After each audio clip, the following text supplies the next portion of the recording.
All right. First and foremost, give all praise, honor, glory to Yahweh, Bashem, Yahshua, Bashem, Kakodash, divine state elders and apostles of Great Millstone, who rule well and who's worthy to be counted for double honors. And peace and salutations to you brothers out there pushing the truth wholeheartedly and sincerely and for love of the gospel. All right. It's the brother Gabaria from the Indiana camp come back again with another sit down to basically and entitled to sit down because people ask, okay, well, all this hell's coming, well, you're in it right along with us, so what are you gonna do in that day? So I'm here to answer that question. What are we gonna do in that day is basically we're gonna have faith in the Lord to deliver us. All right, that's what we're gonna do in that day.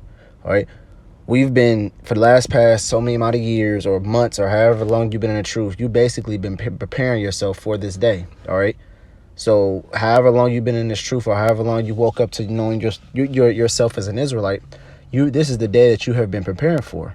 All right, this is the day that the Lord is really going to test your faith. All right, this is when the Lord's going to say, hey, okay, you know these things are coming, but what are you going to do in this day? Are you going to stay faithful to his word, or are you going to turn yourself, are you going to turn away when trying times has come? All right, when it's time for you to put your money where your mouth is, are you going to turn your back and bug out like this world's doing, or are you gonna stand firmly on what you believe in and what you've been preaching? All right. Yes, we've been saying these things that we are seeing as coming to pass. Yes, we've been saying these things for years now, but now it's time for action. Now, all right. Now it's time to put the things that we've been preaching into effect. So to answer people's question, we're gonna sit back, have faith in the Lord, man, and then that's gonna be our guide. That's gonna be our deliverance. All right. We're not just going to bug out stuff like some of these people do, wondering what's the answer and what's the answer to this. Because the scripture talks about there should be a cry of wine in the streets. All right. And what's that wine? The wine is answers, man. They're going to be asking, why is this happening? What's going on? What's the next step? Why is these things happening? You know, they're going to look for answers. And the answer that they've been looking for was out on the street corners every weekend. All right. Or every whatever day you went out, man. It was on YouTube, all right? The answer's been right in their face, but they was too blind to see it because they didn't want to see it, all right? They turned their back like, oh, that's not the answer. That's not the answer. But really, to be honest, that is the answer, all right? And now it's our time to basically to do what, man? Have faith in Yahweh Bashem Yahshua that he's going to get us through this, man, all right? Let me read this. This is Sirach. This is Sirach chapter 2 and verse 9, it says, ye that fear the Lord hope for good and for everlasting joy and mercy. Look at the generation of old and see, did ever any trust in the name? It's like it. Did ever any trust in the Lord and was confounded?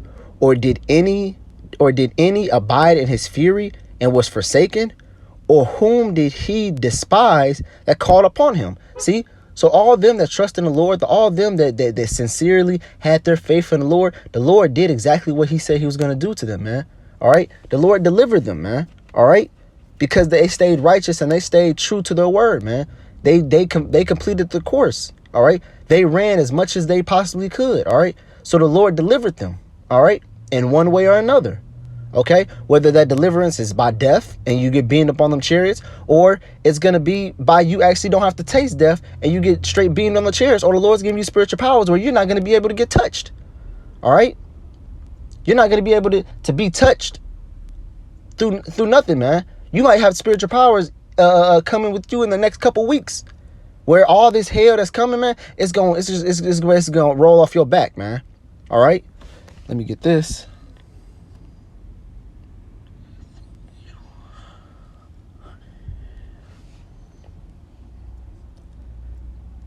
This is Ezekiel 14 and 13. It says, Son of man, when the land sin against me by trespassing grievously, then will I stretch out my hand upon it and break the staff of the bread thereof, and will send famine upon it, and it will cut off man and beast from it. All right, well, that's what the Lord is doing now, man. The Lord is sending famine upon this place, man. Restaurants is getting closed down.